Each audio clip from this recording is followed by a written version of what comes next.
30/3/2017 இன்றைய முரளியின் தலைப்பு இனிமையான குழந்தைகளே, இது உங்களுடைய கடைசி பிறவி.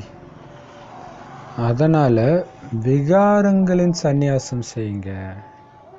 இந்த கடைசி பிறவியில் ராவணனுடைய சங்கிலி பிணைப்பிலிருந்து உங்களை விடுவிச்சுக்கோங்க.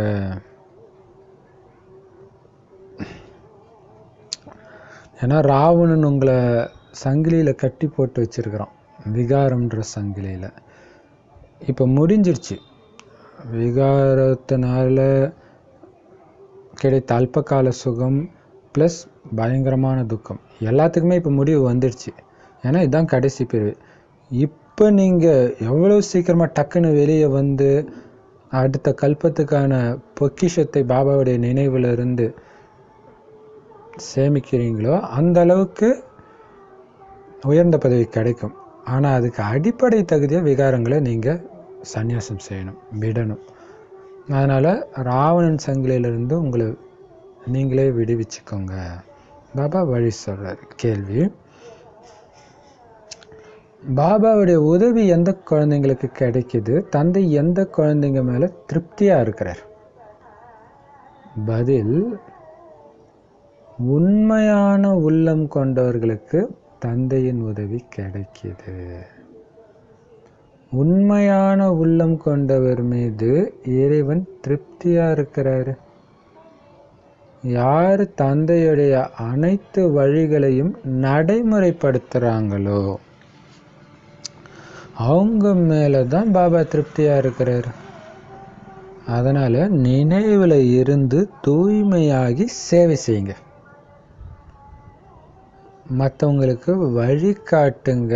அப்படிங்கிறது தான் பாபாவுடைய அறிவுரை. சூத்ரர்களின் தொடர்புல இருந்து உங்களை பாதுகாத்துக்குங்க. கர்மேந்திரியங்களின் மூலம் ஒருபொழுதும் தீய காரியங்களை செய்யக்கூடாது. யார் இந்த எல்லா விஷயங்களையும் தாரணை செய்கிறாங்களோ அவங்க மேலே தான் பாபா திருப்தியாக இருக்கிறார். சூப்பர்ல. கேள்வி பதில பயங்கர பவர்ஃபுல்லாக இருக்குது. பாபா யார் மேலே திருப்தி அடைகிறாரு? உண்மையான உள்ளம். உண்மையான உள்ளத்தில் பிரபு திருப்தி அடைகிறார். இது நிறைய வானிலை பாபா சொல்லியிருக்கார். ஸோ பாபா கிட்ட எதையும் மறைக்காம எல்லாத்தையும் யார் சொல்கிறாங்களோ அது ஒரு அர்த்தம் உண்மையான உள்ளன்ட்டு. இன்னொன்று, பாபா சொல்கிற அனைத்தையும் நடைமுறைப்படுத்துது. ஸோ உண்மையான உள்ளன்னா இந்த அர்த்தமும் இருக்குது.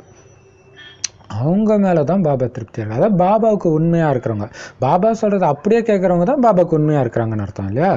அவங்க மேலே பாபா திருப்தி அடைகிறார். அதனால் பாபா சொல்கிற எல்லா வழியும் நடைமுறைப்படுத்துகிறாங்க. பாபா சொல்கிறார், இந்த சைடு ஒரு வேலையை போடு, இந்த சைடு ஒரு வேலையை போடு, அது பாரு அந்த வழியாக மாயா வந்துட போகிறான், அங்கேயும் ஒரு பூட்டு போடு. ஸோ இப்படி அவர் சொல்கிற அனைத்தையும் யார் பண்ணுறாங்களோ அவங்க மேலே தான் பாபா திருப்தியாக இருக்கார். ஸோ பாபா நமக்கு கொடுக்குற கட்டளை ஸ்ரீமத் என்னது? நினைவுலேயே இருங்க, தூய்மையாக ஆகிட்டு சேவை செஞ்சுக்கிட்டே இருங்க, மற்றவங்களுக்கு வழி சொல்லிக்கிட்டே இருங்க இல்லையா? ஸோ அதுக்கு இந்த மூணும் இருக்கணும். தூய்மையின் பலமும் யோக பலமும் இருக்கணும், நினைவு பலமும் இருக்கணும், சேவையும் செய்யணும். அப்போ தான் இந்த சேவையில் வெற்றியும் கிடைக்கும். இன்னொரு முக்கியமான விஷயம், சூத்ரர்கள் தொடர்புலேருந்து உங்களை பாதுகாத்துக்கோங்க. சூத்ரர்கள் இல்லையா? இப்போ பாபா குழந்தைங்கன்னு சொல்லிக்கிற எல்லாருமே பாபா குழந்தைங்களும் கிடையாது. சூத்ர குணத்தை வைத்து தான் இங்கே பிரிக்கப்படுது. அப்போ சூத்ரத்தன்மை தெரிஞ்சதுன்னா அவங்ககிட்ட இருந்து விலகிடுங்க இல்லையா? சூத்ர குணம் இருக்கும். ஸோ ஏன்னா இப்போ நம்ம எல்லாமே பாபா குழந்தைங்கள தொடர்பில் தான் இருக்கிறோம். ஸோ அதுலேயும் பக்கா பாபா குழந்தை, பாபா சொல்கிறத அப்படியே கேட்குற குழந்தையும் இருக்குது, பாபா சொல்கிறத அப்படியே தலைகீழாக செய்கிற குழந்தையும் இருக்குது. ஸோ தலைகீழாக பண்ணுறவங்க எல்லாருமே சூத்ரர்கள் கணக்கு தான். அவங்களிருந்து உங்களை பாதுகாத்துக்கோங்க. அதனால் கர்மேந்திரியங்கள் மூலமாக எப்பவுமே தீய காரியங்களை செய்யக்கூடாது. அப்படி செஞ்சால் அது சூத்ரத்தன்மை. இல்லை, சூத்திரர்களோட பாதுகாத்துக்கோங்கனால என்ன அர்த்தம்? சூத்திரர்களோட சேர்ந்தீங்கன்னா உங்களுக்கும் அப்படி செய்ய தோணும். அதனால் கர்மேந்திரியங்கள் மூலமாக எந்த விதமான விகார நடவடிக்கையில் ஈடுபடுறவங்க கிட்ட இருந்தும் எச்சரிக்கையாக இருக்கணும், விலகி இருக்கணும். நீங்களும் அந்த மாதிரி கர்மேந்திரியங்கள் மூலமாக பாவ காரியங்கள் செய்யக்கூடாது. இதை எல்லாத்தையும் யார் தாரணை செய்கிறாங்களோ, நடைமுறைப்படுத்துகிறாங்களோ, அவங்க மேலே தான் பாபா திருப்தி அடைகிறாரு. அவங்களுக்கு தான் பாபாவுடைய உதவி கிடைக்குது. பாடல்: எனக்கு உதவி செய்பவர். ஓம் சாந்தி. குழந்தைங்க, இங்கே ஞானத்தை கேட்டுட்டு இருக்கிறீங்க. எந்த ஞானம் கேட்குறீங்க? சாஸ்திரங்களுடைய ஞானத்தையே கேட்குறீங்க. ஏன்னா சாஸ்திரங்களுடைய ஞானத்தை தான் எல்லா மனுஷங்களுமே தான் சொல்கிறாங்கன்னு உங்களுக்கு தெரியும். ஆனால் இங்கே எந்த சாஸ்திரத்திலும் இல்லாத ஞானத்தை சுயம் பரமபிதா பரமாத்மா நமக்கு கொடுத்துட்டு இருக்கிறார். அதை கேட்டுட்டு இருக்கிறோம். அதனால் பாபா சொல்கிற இந்த ஞானத்தை எந்த சாஸ்திரத்தை படிக்கக்கூடிய சாது சன்னியாசியும் சொல்ல முடியாது. அவங்க சொல்கிறதுக்கு பேர் ஞானமே கிடையாது. சாஸ்திரத்தை படித்து சொல்கிறாங்க, அவ்வளோதான். நீங்கள் எந்த சத் சங்கத்துக்கு வேணாலும் போய் பாருங்கள், அங்கே மனிதர்கள் தான் இருப்பாங்க. அவங்கள சாஸ்திரிகள் சொல்லலாம், பண்டிதர்கள், மகாத்மா அப்படி சொல்லலாம். ஏன்னா இந்த பேரே மனிதர்களோட சம்மந்தப்பட்டது தான். ஆனால் இங்கே எந்த ஞானத்தையும் மனிதர்கள் கொடுக்கல. பிரம்மகுமாரி சென்டரில் ஒரு மனிதரின் மூலம் சரீரமற்ற பரமபிதா பரமாத்மா ஞானத்தை கொடுக்குறாருன்னு உங்களுக்கு தெரியும். உடலற்ற ஒருத்தர் ஒரு உடல் மூலமாக கொடுத்துட்டு இருக்கிறார் இந்த ஞானத்தை. வேற எங்கேயுமே இப்படி இருக்காது. எந்த சத் சங்கத்திலையும் இதை சொல்கிறது கிடையாது. இந்த விஷயத்தையெல்லாம் உங்களுக்கு உடலற்ற ஒருத்தர் வந்து நடத்த போகிறாரு, நீங்களும் உடலற்ற உணர்வில் இருங்கன்னு எங்கேயுமே சொல்கிறது கிடையாது. சொற்பொழிவாற்றுபவர்களுடைய புத்தியில் கூட இந்த விஷயங்கள் இருக்க முடியாது.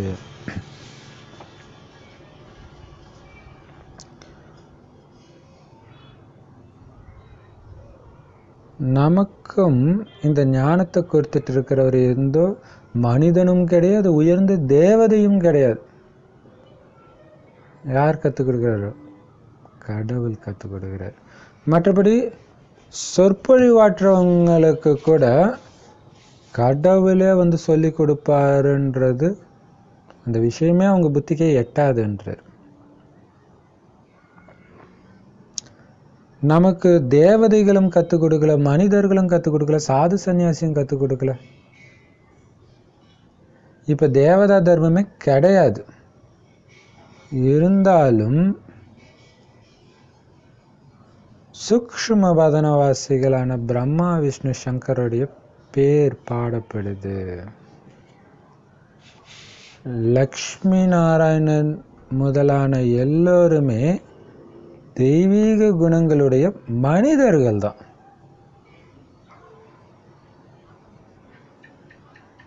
ஆனால் இந்த சமயத்தில் இருக்கிற மனிதர்கள் கிட்ட அசுர குணங்கள் தான் இருக்கு. ஸோ தேவதைகளுக்கும் மனிதர்களுக்கும் உள்ள வித்தியாசம்னா தெய்வீக குணமும் அசுர குணமும் தான். மற்றபடி ரெண்டு பேருமே மனிதர்கள் தான். ஏன் இப்போ எல்லோருக்குள்ளேயும் அசுர குணங்கள் இருக்குது? அதுக்கு அடிப்படை காரணம் என்ன? ஏன்னா எல்லாருமே சரி, இங்கே ஒருத்தர் கூட தன்னை ஆத்மான்னு புரிஞ்சுக்கல. தேகன் புரிஞ்சுக்கிட்டாலே அசுர குணங்கள் தான் வெளிப்படும்.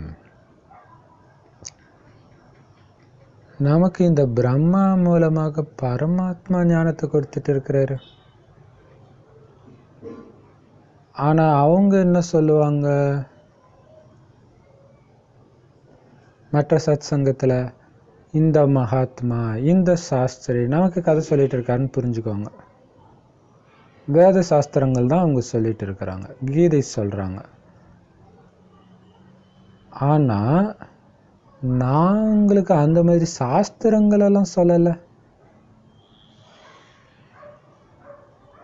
சிவபாபா சொல்றாரு, அவங்க தான் சாஸ்திரத்தை படித்து சொல்கிறாங்க. நான் ஒன்றும் உங்களுக்கு சாஸ்திரங்களை சொல்லலை, சாஸ்திரங்களுடைய விஷயங்களே பேசலை. என்ன சொல்கிறார் அப்போ? உங்களை ஆத்மான்னு நிச்சயப்படுத்திக்கிறீங்க. அதுதான் மெயின். இங்கே மெயின்னா உங்களை ஆத்மான்னு நிச்சயப்படுத்த வைக்கிறதுக்கு தான் இவ்வளோ உழைப்பு. பாபா பண்ணுறதும் சரி, நம்ம பண்ணுற முயற்சியும் சரி. பதித்த பாவனரே வாங்கன்னு கூப்பிடுறீங்க. எல்லோருடைய துக்கத்தை நீக்கி சுகத்தை கொடுப்பவர், எல்லோருக்குமே அமைதியை கொடுக்கிற வள்ளல்,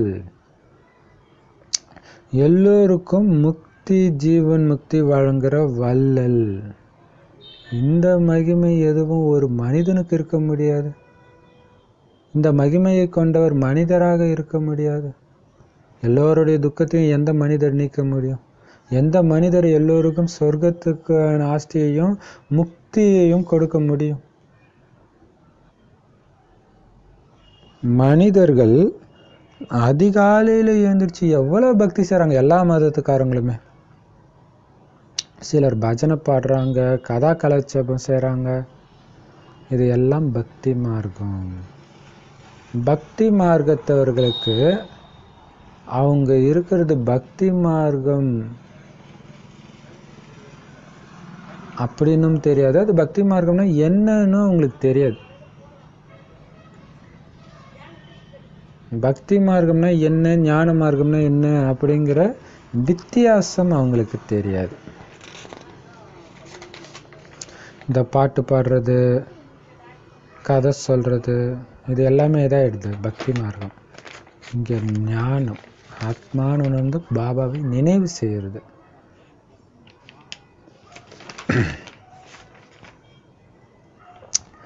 இப்போ இந்த பூமியில் எந்த பக்கம் திரும்பினாலும் பக்தி தான் இருக்குது. ஞானம்தான் பகல், பக்தி இரவு. ஞானம் இருக்கும்பொழுது பக்தியும் இருக்காது, பக்தி இருக்கும்பொழுது ஞானமும் இருக்காது இல்லையா? ஒன்று பகலாக இருக்கும் அல்லது இரவாக இருக்கும், ரெண்டு எப்படி ஒன்றா இருக்கும்? துவாபர கலியுகம் பக்தி, சத்யுகம் திரேதாயுகம் ஞானம். ஆக்சுவலாக அது ஞானத்துடைய பலன். ஞானம் கிடைக்கிறது சங்கம யுகத்தில். அந்த ஞான கடல் சிவபாபா தான் பக்தியின் பலனை கொடுக்கிறார், அதாவது ஞானத்தை கொடுக்கிறார். சரி, பக்தியின் பலனை கொடுக்கிறாரு, ஞானம் கொடுக்கிறாரு. பட் ஞானத்தின் மூலமாக ஒன்று கொடுக்கிறாரு, அதுதான் பலனே. அது என்ன? ஆஸ்தி, சொர்க்கம், முக்தி தாமம், முக்தி ஜீவன் முக்தின்ற ஆஸ்தி கொடுக்கிறார் பாபா. தன் கூடவே முக்தி தாமத்துக்கு அழைச்சிட்டு போவார். ஏன்னா பாருங்க, இப்போ எவ்வளோ மனிதர்கள் இருக்கிறாங்க, இருக்கிறது கூட இடம் இல்லை, தானியம் இல்லை. அதனால் பகவான் வர வேண்டி இருக்குது இல்லையா? இங்கே அந்த மாதிரி நெருக்கடி ஏற்படும் போது தான் இதை சரி பண்ண பாபா எல்லாரும் அழைச்சிட்டு போகிறார். ராவணன் எல்லோரையுமே தூய்மையை இழக்க செய்கிறான். பாபா தான் பதித்த பாவனர் இல்லையா, தூய்மையாக்குறாரு எல்லோரையும். தூய்மை இழக்க செய்யறதுனால தான் துக்கம் வருது. இப்போ துக்கத்திலேருந்து காப்பாற்றுங்கன்னா முதல்ல என்ன பண்ணணும்? தூய்மையாக்கணும். அதுக்காக தான் பாபா வர்றாரு. அப்போ நீங்கள் புரிஞ்சுக்கணும், தூய்மை ஆக்கிறது ஒருத்தருடைய வேலை, தூய்மையை இழக்க வைக்கிறது இன்னொருத்தருடைய வேலை. தூய்மை ஆக்கிறது பாபா, தூய்மை இழக்க வைக்கிறது ராவணன். தூய்மையான உலகத்தை தூய்மையற்றதா ஆக்குனது யாரு, தூய்மையற்ற உலகத்தை தூய்மை ஆக்குனது யாருன்னு இப்போ நீங்கள் தான் தெரிஞ்சிருக்கிறீங்க. அவங்க பதித்த பாவனா வாங்கன்னு சொல்கிறாங்க. ஒருத்தரைத்தான் அப்படி சொல்ல முடியும், எல்லோரையும் அப்படி சொல்கிறது கிடையாது. ஸோ எல்லோரையுமே தூய்மையாக வளர்ப்பவர் ஒருத்தர் தான். அவர் வளர்த்து நமக்கு கொடுக்கிற அந்த சத்தியுகத்தில் ஒரு விகாரி கூட இருக்க முடியாது. தூய்மையற்றவர்களால விகாரத்தில் விழுபவர்கள், விகாரத்தில் செல்பவர்கள். சந்நியாசிகள் விகாரத்தில் செல்வதில்லை, அதனால அவங்கள தூய்மையற்றவர்கள்னு சொல்ல மாட்டாங்க. தூய்மையான ஆத்மா அப்படின்னு யார சொல்றோம்? 5 விகாரங்களை சந்நியாசம் செய்யறவங்களுக்கு தான் சொல்லப்படுது. காவி ட்ரெஸ் போட்டு ஒருத்தர் கோபப்பட்டாருன்னா பப்ளிக்கே சொல்லுவாங்க, என்ன நீங்க போட்டிருக்கிற ட்ரெஸ்ஸுக்கும் உங்க வார்த்தைக்கும் சம்மந்தமே இல்லைன்ட்டு. ஏன்னா 5 விகாரங்களை தானம் செஞ்சாதான் சன்னியாசி. அவங்க தான் தூய்மையான ஆத்மா, புண்ணிய ஆத்மா. அந்த தூய்மையிலும் முதல் நம்பர் விகாரம் எது அப்படின்னா காமம் தான். கோபம் சன்னியாசிகளுக்கு நிறைய இருக்குது. மனைவியை விட்டுறாங்க இல்லையா, மனைவியை கோச்சிட்டு தான் வீட்டை விட்டு போறாங்க. அப்போ எப்படி விகாரத்தை விட்டாங்கன்னு சொல்லலாம்? காமத்தை விட்டாங்க. பட் கோபம் சன்னியாசிகளுக்குள்ளேயும் நிறைய இருக்குது. கோபம் அப்ப மனைவியை விட்டுறாங்க. அவர்களுடன் இருந்தால் மனிதர்கள் நிர்விகாரியாக இருக்க முடியாதுன்னு புரிஞ்சுக்கிறாங்க இல்லையா? மனைவியோட இருந்தால் தூய்மையானவர்களாக இருக்க முடியாதுன்னு புரிஞ்சுக்கிறாங்க. திருமணத்துடைய அர்த்தமே இதுதான் இல்லையா? இங்க திருமணம்னாலே எதுக்கு? விகாரத்துக்காக தான் ஒரு அர்த்தம் வந்துடுச்சு.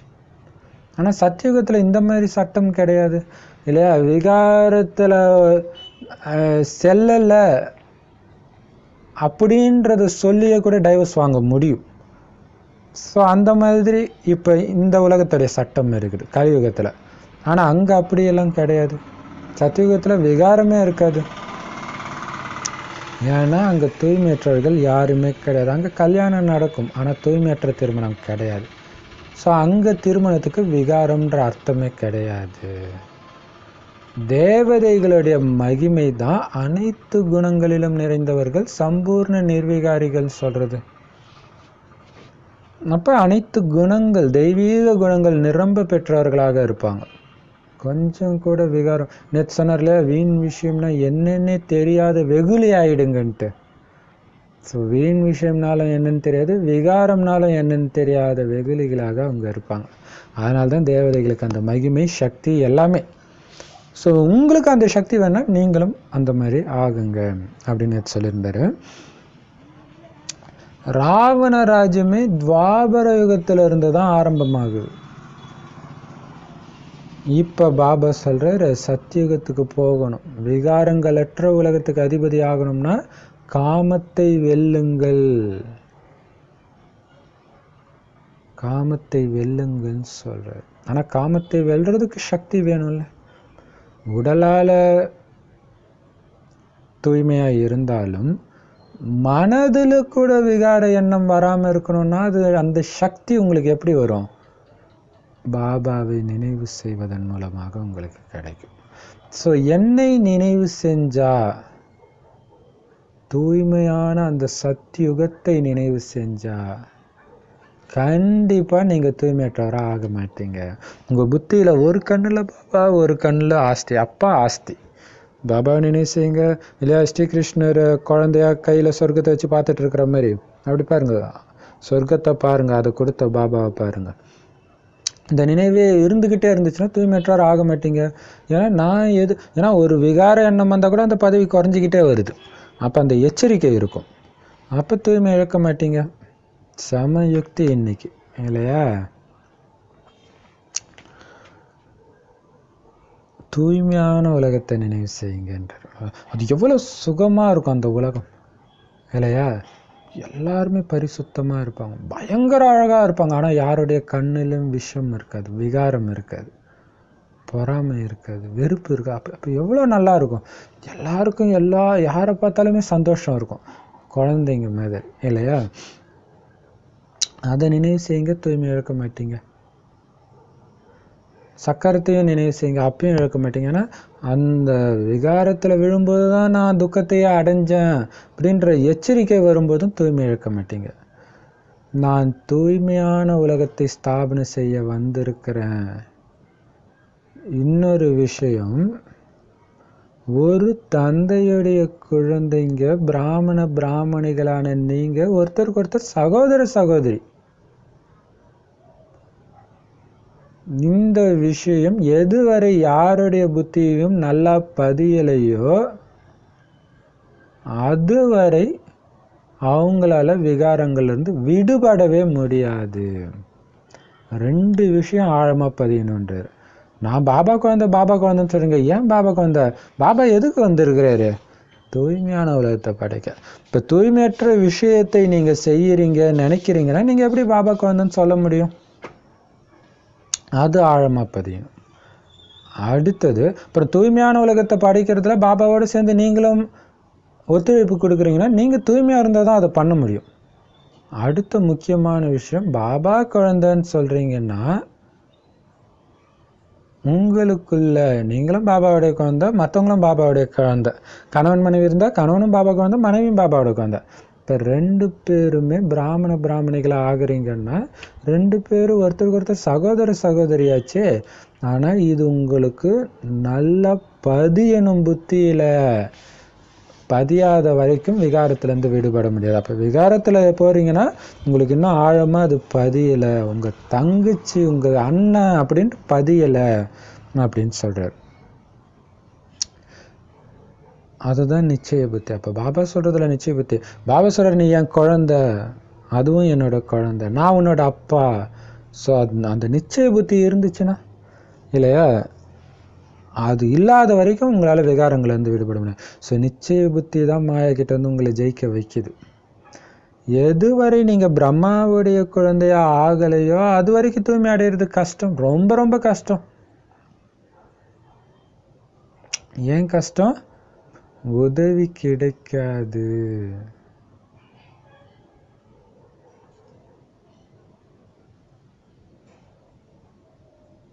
நல்லது, பிரம்மாவின் விஷயத்தை விடுங்க, நாங்கள் பகவானின் குழந்தைங்கன்னு நீங்கள் சொல்கிறீங்க, சாக்காரத்தில் சொல்கிறீங்க. இந்த கணக்கின்படி பார்த்தா சகோதரன் சகோதரி ஆகிட்டீங்க. பிறகு விகாரத்தில் செல்ல முடியாது. நாங்கள் ஈஸ்வரனின் குழந்தைங்கன்னு எல்லோருமே சொல்லுவாங்க. பாபா சொல்றார், குழந்தைங்களே நான் வந்துட்டேன். இப்போ யாரெல்லாம் என்னுடையவர் ஆகி இருக்கிறீங்களோ அவங்க ஒருத்தருக்கு ஒருத்தர் சகோதரன் சகோதரி ஆகிட்டீங்க. பிரம்மாவின் மூலமாக தான் சகோதரன் சகோதரின் படைப்பு ஏற்படுது. அப்படின்னா பிறகு விகாரத்தில் செல்ல முடியாது. இது உங்களுடைய இறுதி பிறவின்னு தந்தை சொல்றாரு. அதனால ஒரு பிறவிக்கு மட்டும் இந்த விகாரத்தை தியாகம் செய்யுங்க.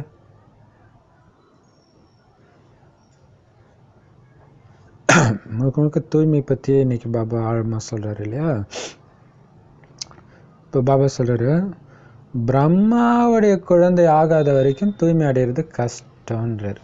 ஏன்னா பிரம்மா மூலமாக சிவன் ஞானம் கொடுக்குறாரு. ஸோ பிரம்மா குமாரி ஆகாத வரைக்கும் உங்களுக்கு உதவி கிடைக்காது. அப்போ பிரம்மாவின் குழந்தைன்னா என்ன அர்த்தம்? அந்த நிச்சய புத்தியை சொல்றாரு. சும்மா நான் பிரம்மாவுடைய குழந்தை பாபா குழந்தைன்னு சொல்றது வேற. உண்மையிலேயே அவர் அப்பான்னு நினைக்கும்போது இதுவும் என்னோட குழந்தை, இதுவும் குழந்தை, நீங்கள் சகோதரன் சகோதரி விகாரத்தில் ஈடுபடக்கூடாது, வெறுப்பு இருக்கக்கூடாது, இப்படிலாம் சொல்கிறார் இல்லையா. ஸோ அந்த நிச்சய புத்தி வர வரைக்கும் உங்களுக்கு உதவி கிடைக்காது. நிச்சய புத்தி வரும்பொழுது தான் பாபாட்ட சொல்லுவீங்க, பாபா நான் இதை விடணும். அப்போ பாபா உங்களுக்கு உதவியும் கொடுப்பார். ஸோ பிரம்மா பாபா விட்டுருங்க, சிவ பாபாவுடைய குழந்தைன்னு சொல்கிறீங்கல்ல, அப்போ கூட என்னாச்சு? சகோதரன் சகோதரி தானே நீங்கள். இப்போ சகோதரன் சகோதரி ஆகிட்டீங்கன்னா நீங்கள் விகாரத்தில் எப்படி போக முடியும்? இப்போ போகிறீங்கன்னா இன்னும் நிச்சய புத்தி ஆழமாக பதியல உங்கள் புத்தியில் அப்படின்னு சொல்கிறாரு. எல்லாருமே ஈஸ்வரனுடைய குழந்தைங்கன்னு சொல்கிறாங்க. இப்போ பாபா சொல்கிறார், நான் வந்துட்டேன் குழந்தை. இப்போ யாரெல்லாம் என்னுடைய குழந்தை, என்னுடைய ஆகிட்டீங்களா? அப்போ ஒருத்தருக்கு ஒருத்தர் நீங்கள் சகோதரன் சகோதரி தான். அப்படி இல்லைன்னா நீங்கள் பாபாவை விட்டுட்டீங்கன்னு அர்த்தம். பிரம்மாவின் மூலமாக சகோதரன் சகோதரியின் படைப்பு ஏற்படுதுன்னா பிறகு விகாரத்தில் செல்ல முடியாது. இது உங்களுடைய இறுதி பிறவின்னு தந்தை சொல்றார். இது ஒரு சூப்பரான விஷயம் இல்லையா. பிரம்மா மூலமாக சகோதரன் சகோதரியைத்தான் படைக்கிறாரு. அவங்க விகாரத்தில் ஈடுபட மாட்டாங்கன்றதுடைய நினைவாக தான் அங்கே ஆதாம் ஏவாளுடைய குழந்தைங்க படைக்கிறாங்க. நிறைய பேர் கேட்பாங்க கிறிஸ்தவர்கள் கிட்ட போய், ஏங்க முதல்ல ஆதாம் தான் இருந்தாங்க, அப்புறம் ஏவாளை படித்தாங்க, அப்போ அவங்களுக்கு குழந்தை பிறக்கிறாங்கன்னா அவங்களுக்குள்ள அண்ணன் தங்கச்சியாக இருப்பாங்க, அப்புறம் எப்படி அவங்களுக்கு குழந்தை பிறந்திருக்கோம்? ஆரம்பத்தில் கடவுள் அப்படி தான் படித்தாரு, சகோதரன் சகோதரி தான் விகாரத்தில் போய் குழந்தை பெற்றுக்கிட்டாங்கன்ட்டு அவங்க பதில் சொல்லுவாங்க. அதை அப்படியே நிறுத்திட்டார். அப்போ என்ன அர்த்தம்? சகோதரன் சகோதரி படைப்பத்தான் பாபா படைக்கிறார், அவங்க விகாரத்தில் போகிறது கிடையாது இல்லையா? எப்போ அவங்க விகாரத்தில் போகிறாங்களோ, அதாவது அரைக்கல்பம் முடிஞ்சு துவாபரகத்தில் விகாரத்தில் போகிறாங்களோ, அதுக்கப்புறம் தான் விகார படைப்பு. அது மட்டும் கிடையாது, இப்போ இந்த சங்கம் யுகத்தில் விகாரத்திலையும் குழந்தை பிறகுது, யோக பலத்திலையும் கிடையாது இல்லையா? இங்கே சகோதரன் சகோதரி பாட்டு தான் நடந்துட்டு இருக்குது. அதனால் இவங்க விகாரத்தில் செல்ல முடியாது. இங்கே சகோதரன் சகோதரி தான், விகாரத்தில் செல்ல முடியாது. இங்கே கணவன் மனைவி பாட்டே கிடையாது. இது உங்களுடைய இறுதி பிறவி. அதனால பாபா அதான் பாபா மேலே நிச்சயன்றது. பாபா சொல்ற, இது கடைசி பிறவி, உலகம் அழிய போகுது, விட்டுடு விகாரத்தை. கடைசியில் அழியும் போது அப்போ நீங்கள் இப்போ விகாரத்தில் ஈடுபட்டு உங்களுக்கு குழந்தையெல்லாம் உருவாகி கடைசியில் நீங்கள் தான் துடிப்பீங்க இல்லையா? இன்னும் துக்கம் அதிகமாக தான் ஆகும். அதுக்கு தான் பாபா சொல்கிறார், இது கடைசி பிறவி, விகாரத்தை தியாகம் செஞ்சிடுங்க. அதுவும் துக்கத்துடைய உச்சம் வரப்போகுது. விகாரத்தில் ஈடுபட்டதுனால தான் துக்கமே வருதுன்னா, இப்போவும் இந்த விஷயத்தை தெரிஞ்சும் நீங்கள் விகாரத்தில் ஈடுபடுறீங்கன்னா என்ன அர்த்தம்? உங்களுக்கு நீங்களே துக்கத்தை அதிகப்படுத்திக்கிறீங்கன்னு அர்த்தம். சன்னியாசிகள் விகாரத்தை விடுறதுக்காக காட்டுக்கு போகிறாங்க.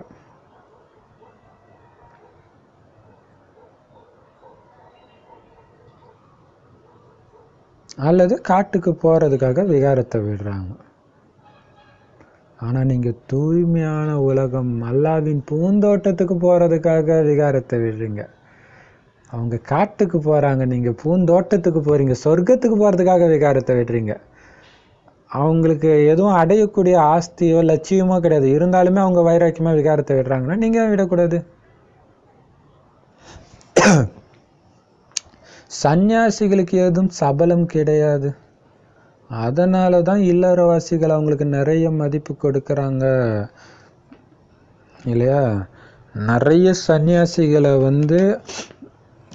வீட்டிலேயே வச்சு எல்லாம் சாப்பாடு போடுவாங்க, அவங்க வீட்டோடவே கூட தங்க வைப்பாங்க. இதுக்கு முன்னாடிலாம், இப்போ தான் எல்லாரும் மாறிட்டாங்க. ஆனால் இப்பயும் இருக்குது, பட் ரொம்ப கம்மியாக இருக்குது. இப்போ பாபா சொல்கிறாரு, அதனால தான் நிறைய மதிப்பு அவங்க தூய்மைக்காக, அவங்களுக்கு சபல புத்தி இல்லாததுனால. இருந்தாலும் அவங்கள கோயிலில் வச்சு பூஜிக்கத்தக்கவர்களாக அவங்க ஆகிறது கிடையாது, அதாவது தேவதையாக ஆகிறது கிடையாது. தேவதைகள் தான் பூஜிக்கத்தக்கவர்களாக ஆகுறாங்க, கோயிலில் பூஜிக்கத்தக்கவர்களாக. ஏன்னா ஏன் சன்னியாசிகளும் தூய்மையாக தான் இருக்கிறாங்க, ஏன் அவங்க கோயிலில் பூஜிக்கப்படல? அவங்க உடல் அசுத்தமாக விகாரத்தின் மூலமாக தானே பிறப்பு எடுக்குது. ஆனால் தேவதைகளுடைய ஆத்மா உடல் ரெண்டுமே தூய்மையாக தான் இருக்கும். மற்றபடி துவாபர கலியுகத்தில் தூய்மையான சரீரம் கிடைக்க வாய்ப்பே கிடையாது. இது தமோ பிரதானமான தூய்மையற்ற சரீரம்தான் இப்போ நமக்கு கிடைக்கிறது. ஏன்னா பஞ்ச தத்துவமே இங்கே தூய்மையற்ற இருக்குது. பஞ்ச தத்துவத்தால் ஆன உடல் மட்டும் எப்படி தூய்மையாக இருக்கும்? தூய்மையற்ற பஞ்ச தத்துவத்தினால் ஆன உடல் எப்படி இருக்கும்? தூய்மையற்றதான் இருக்கும். ஆனால் அங்கே பஞ்ச தத்துவமும் சதோ பிரதானமாக தூய்மையாக இருக்கிற காரணத்தினால அங்கே ஆத்மாவும் தூய்மையாக இருக்கும், அந்த சதோ பிரதான பஞ்ச தத்துவத்தினால் ஆன உடலும் தூய்மையாக சதோ பிரதானமாக இருக்கும். இப்போ ஆத்மாவும் தம பிரதானம், பஞ்ச தத்துவமும் தம பிரதானம். அதனால தான் வெள்ளம் புயல் எல்லாம் அதிகமாக ஏற்பட்டுக்கிட்டே இருக்குது. இப்போ பாருங்க, விகாரத்துக்கும் அதுக்கும் எவ்வளோ லிங்க் இருக்குது பாருங்க.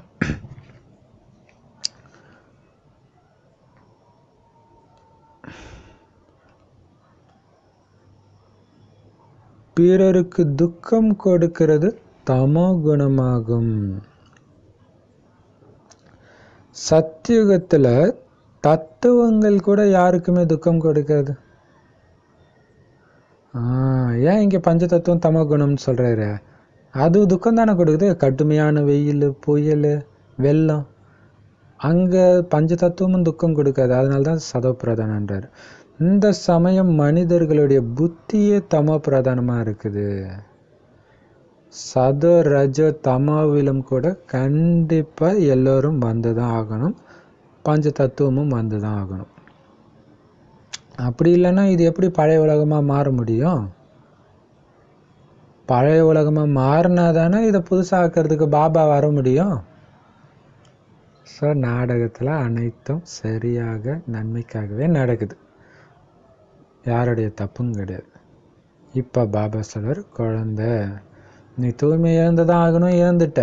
இப்ப நீ தூய்மை அடைஞ்சுதான் ஆகணும். சத்தியுகத்துக்கு ஆசை வந்துடுச்சு இல்ல, சத்தியுகத்து நம்பர் 1 மகாராஜா ஆகணும்ல, அதனால தூய்மை அடையுங்க. இந்த கடைசி பிறவி ராவணனுடைய சங்கிலி பிணைப்புல இருந்து உங்களை முதல்ல ரிலீஸ் பண்ணிக்கோங்க. ராவணன் தூய்மை இழக்கத்தான் வைப்பான். அதனால ராவணனுக்கும் உங்களுக்கும் எந்த விதமான சகவாசமும் இருக்கக்கூடாது. ராவணனோட சகவாசம் வச்சிருக்கிறவங்களோடவும் உங்களுக்கு எந்த விதமான சகவாசமும் இருக்கக்கூடாது. ஏன்னா இந்த கடைசி பிறவி இப்ப வேண்டாம் அவனுடைய சகவாசம். ஏன்னா அசுர வழியில, இந்த ராவணனுடைய வழியில, அசுர வழியில தானே அரைக்கல்பமா நடந்தீங்க. அதனாலதான் தூய்மை இல்லாம துக்கத்துல மூழ்கி கிடந்தீங்க. இந்த தூய்மையை இழக்கிறது மிகவும் கெட்ட பழக்கம். எப்படி சூப்பரா சொல்ல பாருங்க. இப்ப கவர்மெண்ட் பப்ளிக்ல பாத்ரூம் போறது சீச்சி அப்படின்ட்டு எல்லா கவர்மெண்ட் ஸ்கூல்லையும் செவுத்துல எழுதி இருக்குது. பாபா சொல்றார், விகாரத்துல போறதுதான் உண்மையிலே மிகப்பெரிய சீச்சி. அதை யாராவது எழுதுறாங்களா? எழுதுங்கன்னு சொல்றாரு. ஏற்கனவே சொல்லியிருக்கிறார் இல்லையா, பசுவை வதை செய்யறது பெரிய விஷயம் இல்லை, மிகப்பெரிய பாவம் காமம், அதை விடுங்கன்னு நீங்க எழுதுங்கன்ற. அதை எழுதுறதுக்கு தைரியம் வேணும் இல்லையா?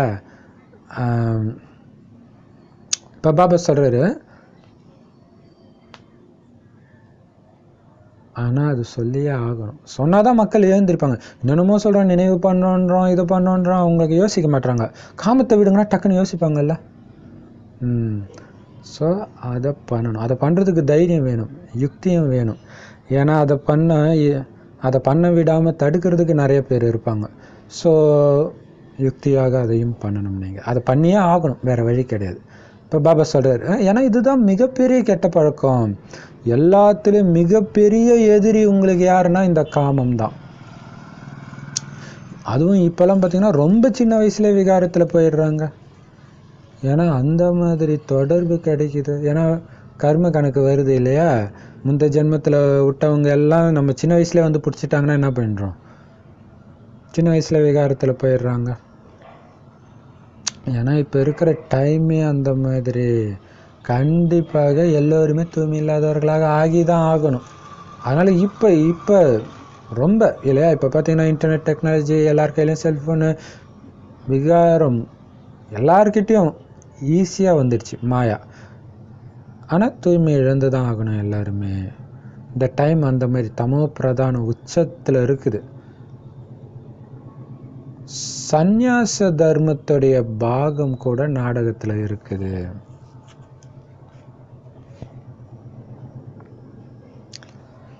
சிருஷ்டியை முற்றிலும் அழிந்து போகாமல், எரிந்து போகாமல் கொஞ்சம் அவங்க தான் காப்பாத்துறாங்க இல்லையா? இதுதான் பெரிய விஷயம். விகாரத்திலே மூழ்காம அவங்க தான் தடுத்து நிறுத்துறாங்கன்ற எல்லா இடத்துலையுமே இல்லையா? இங்கே தூய்மை அந்த சந்நியாச மார்க்கம் இந்தியாவில் தான் இருக்குது. அதனால தான் வெளிநாட்டுக்காரங்க இந்தியாவினால ஈர்க்கப்படுறது. இங்கே இருக்கிறவங்கள தான் அவங்க குருக்களாக வச்சிருக்கிறாங்க. அப்போ அவங்க தான் இறங்குது தான் உலகம். ஆனால் ஃபுல்லாக இறங்காமல் கொஞ்சம் தடுத்து நிறுத்துது, ஸ்லோவாக இறங்க வைக்குது.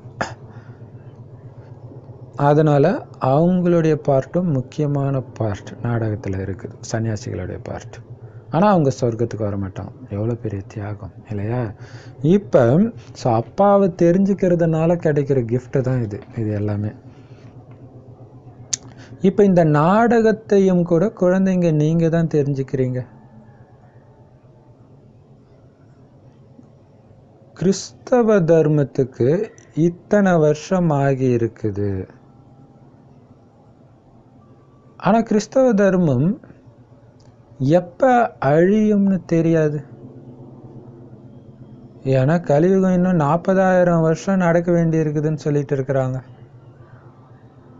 அப்போ கிறிஸ்தவ தர்மம் மற்ற அனைத்து தர்மங்களும் 40,000 வருஷம் வரை இன்னும் வளர்ச்சி அடைஞ்சிட்டே இருக்குமா?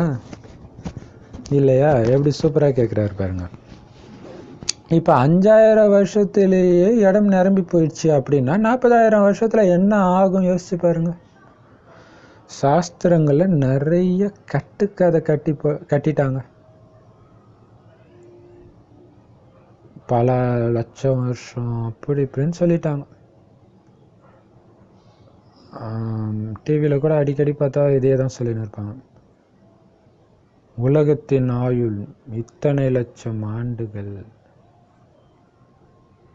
மனிதனுடைய ஆயுள் 400 வருடங்கள் அப்படி வாழ்ந்தாங்க அப்படின்னு வேதத்தை படிச்சுட்டு இவங்க சொல்கிறாங்க. பாவம் இல்லையா? அதான் வேதத்தில் அப்படி கட்டுக்கதை கட்டிட்டாங்க. அதனால் அபூர்வமாக சிலர் மட்டும்தான் இந்த விஷயத்தை புரிஞ்சிட்டு ஒவ்வொரு காலடியிலும் பாபாவுடைய ஸ்ரீமத் படி நடக்கிறாங்க. ஸ்ரீமத் படி நடக்கிறது எவ்வளவு கஷ்டம். முழு உலகமும் பூஜிக்கக்கூடிய லக்ஷ்மி நாராயணன் மாதிரி நீங்க இப்ப ஆகிட்டு இருக்கிறீங்க.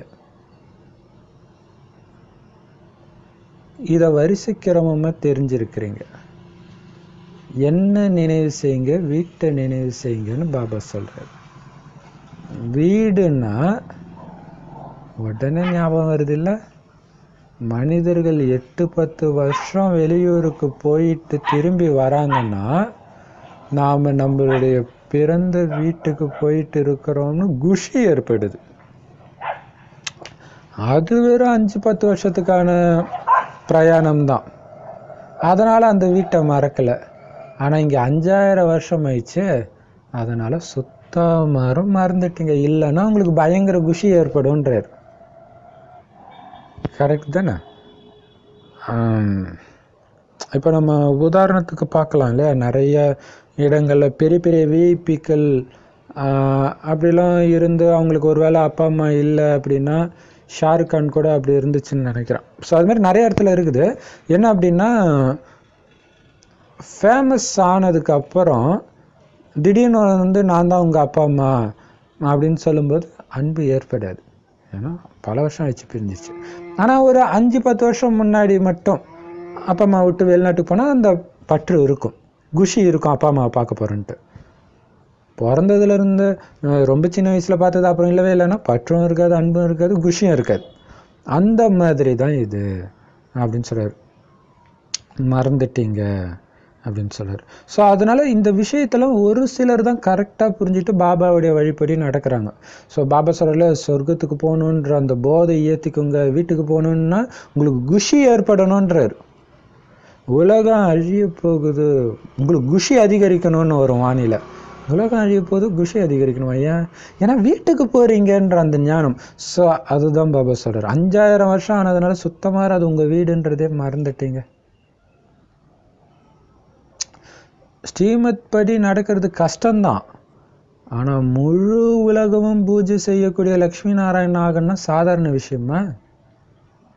இப்போ நான் அந்த மாதிரி பதவி கிடைக்கணும், அந்த பதவி கிடைக்கிறது அவ்வளோ ஈஸி கிடையாது.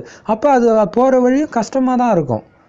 ஆனால் அந்த நிச்சய புத்தியிலும் அந்த போதையிலும் இருக்கிறவங்களுக்கு போகிற வழி தெரியாது. எப்படி இந்த தீமிதி திருவிழாவில் அவங்களுடைய இஷ்ட தெய்வத்தை நினைச்சிட்டு போகும்போது அந்த நெருப்புடைய சூடு அவங்களுக்கு தெரியலையோ, அந்த மாதிரி இந்த ஸ்ரீமத்தில் வர கஷ்டம் உங்களுக்கு தெரியாது. லக்ஷ்மி நாராயணன்ற லட்சியம் உங்கள் கண்ணு முன்னாடி தெரிஞ்சுக்கிட்டே இருந்துச்சுன்னா, நான் தான் அந்த லக்ஷ்மி நாராயணன், என் கூட பாபா இருக்கிறாரு அந்த பாதையை நோக்கி போகிறேன். புயல் வரும், மாயாவுடைய புயல் பல ரூபத்தில் வரும். நீங்கள் பாட்டுக்கு போயிட்டே இருப்பீங்க. லட்சியமும் பாபாவும் மட்டும் கண்ணுக்கு தெரிஞ்சா, அதை தவிர வேறு எது தெரிஞ்சாலும் விழுந்துடுவீங்க அல்லது ஸ்லோவாகிடுவீங்க, பதவி குறைஞ்சிடும். அதுதான் பாபா சொல்கிறாரு, என்னையும் வீட்டையும் நினைவு செஞ்சுட்டே இருங்க, ஆஸ்தியை நினைவு செஞ்சுட்டே இருங்க, நான் தான் லக்ஷ்மி நாராயணன்ற அந்த போதை ஏற்றிக்கிட்டே இருங்க. எதுக்காகவும் அந்த பதவியை நான் இழக்க தயாராக இல்லை. நான் ஆல்ரெடி லக்ஷ்மி நாராயணனாவே இருக்கிறேன்ட்டு இப்போவே அந்த போதையில் இருங்க. அப்போ அந்த குணங்கள் வெளிப்படும் இல்லையா? லக்ஷ்மி நாராயணன் எப்படி இருப்பாங்க? பற்று இருக்காது, நானும் விலகி இருக்கிறேன். வீண் விஷயங்கள் இருக்காது, நானும் வீண் விஷயங்கள் விகாரத்துலேருந்து விலகி இருக்கிறேன். ஆட்டோமேட்டிக்காக தெய்வீக குணம் வெளிப்படுது. இப்போ பாபா சொல்கிறாரு, குழந்தைங்களே, இது பழைய உலகம், இதுக்கு தீப்பிடிக்க போகுது.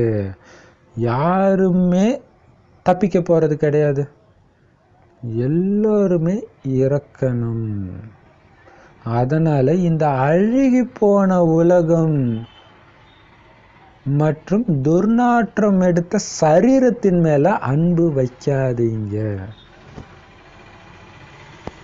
எவ்வளோ பெரிய விஷயம், எப்படி சூப்பராக சொல்கிறதா. இதுக்கு மேலே உங்களுக்கு எப்படி இது மேலே வெறுப்பு வர வைக்கிறது அப்படின்ற மாதிரி பாபா கேட்குறாரு. அழுகி போன உலகம், அழுகி போன உடம்பு, துர்நாற்றம் எடுக்கிற உடம்பு மேலே அன்பு வைக்காதீங்க இல்லையா? ஒரு ஏதோ ஜுரமோ ஏதோ ஒரு காரணத்தினால ஒரு நாள் குளிக்கலைன்னா என்ன நாத்தனாருது உடம்பு. ஸோ அதுதானே உண்மையான வாடை, உடலுடைய வாடை. அப்போ அந்த உடல் மேலே நீங்கள் ஏன் பற்று வைக்கிறீங்க, ஏன் அன்பு வைக்கிறீங்க? ஏன்னா 5000 வருஷமாக சரீரன்ற ட்ரெஸ்ஸை மாற்றி மாற்றி வந்துட்டீங்க. 5000 வருஷம் ஆச்சு இந்த ஆத்மா இந்த பூமிக்கு வந்து. 84 தடவை உடம்பை மாற்றி இருக்கிறீங்க. எப்படி சூப்பராக சொல்கிற இல்லையா? பிறந்தன்றதை எப்படி சொல்கிற, சரீரத்தை மாற்றி வந்துருக்கிறீங்க 84 தடவை இந்த 5000 வருஷத்தில். அதான் பாபா சொல்கிறார், அழுகி போன உடல் மேலே அன்பு வைக்காதீங்க. அது மட்டும் இல்லை, இந்த உலகம் அழிய போகுது.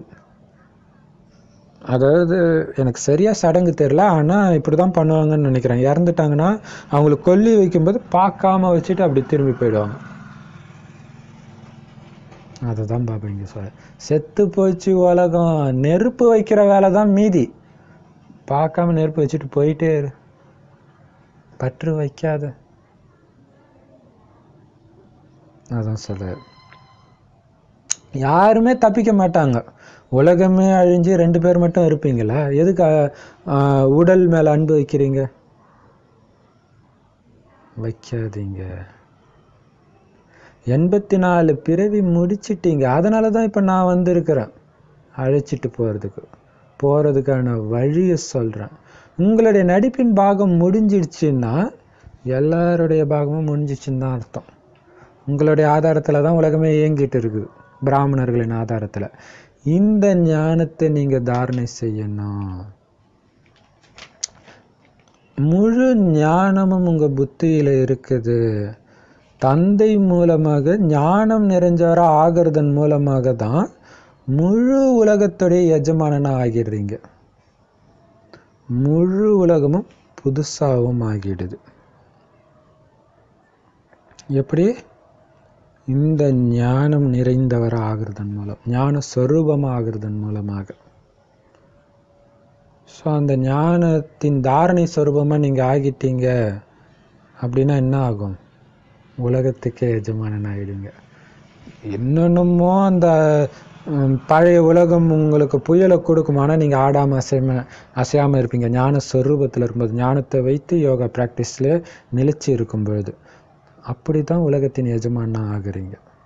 அது மட்டும் இல்லை, முழு உலகமும் புதுசாகிடுது இல்லையா? அதுக்கு தான் இந்த ப்ராக்டிஸ் கூட சொன்னோம் இல்லையா? என்ன துக்கம் கொடுத்தாலும் அவங்க நல்லவங்க நினச்சிட்டே இருங்க, நல்லவங்களாக மாறிடுவாங்க.